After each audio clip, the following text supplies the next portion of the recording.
probably can't play that. Why would I bother? Wasn't how my mind operated. Now, I didn't know what to do at first, because I never really played the piano. But this is what came out within 5 minutes.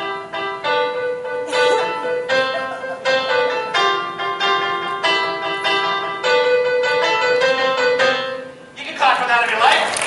Thank you. It really was just topic, so that was rather appropriate applause. No standing ovation for that one, I noticed. Anyway, what's the point? The point is this. Thanks for clapping. Actually, let me just talk about this for a brief moment.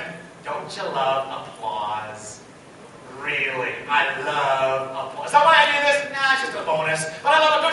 Don't you love metaphorical applause? Is there nothing better, let's be honest now, of somebody come up to you and saying, good job, well done, congratulations. That's a nice feeling, isn't it? Nice new shoes, nice new dress, nice new car. Exactly. By the way, do you congratulate people on their nice new stuff? Or are you envious? One time we're in Calgary, driving around with my wife. A guy pulls up next to us in a Ferrari. All right? Here's what I said. I hope he hits a tree and dies. My wife says, did you just say that? Yeah, we're alone here. I'm not on stage, okay? Shut up. Here's what she said. This is a true story. She goes, don't tell me to shut up. And secondly, Alvin, we're always on stage. Excuse me? Does that mean we're pretending? No. We're always on the metaphorical stage. Here's what I think. Once you cross over into the world that I live in, and I'm not suggesting you haven't, but lots of people haven't, correct? The enlightenment that comes with all this amazing love for life, you start to recognize you never stop doing it. You're always on stage, being kind, being generous, giving people their own applause. Do you know what I mean? God, I remember when my mom heard me play that song, she came racing down to the basement. Was that you? I was 11, so I gave the standard answer. Do you see anybody else down here? And then I played again. My mom must have cried for 5 minutes, which I did not understand. But the best part was, she took me on the Yorkton, Saskatchewan Elderly Women's Tea Party circuit. It was awesome. Played for grandmas. I did the best audience ever. Moms are cool, but grandmas, I love you guys. They would give me milk and cookies for chopsticks. They would give me hugs and kisses and all that grandma love. You gotta love grandma love. And I played like for a year. I thought it was going to be the next big thing. And then one day I went into a lady's kitchen. Instead of milk and cookies, she said these words exactly.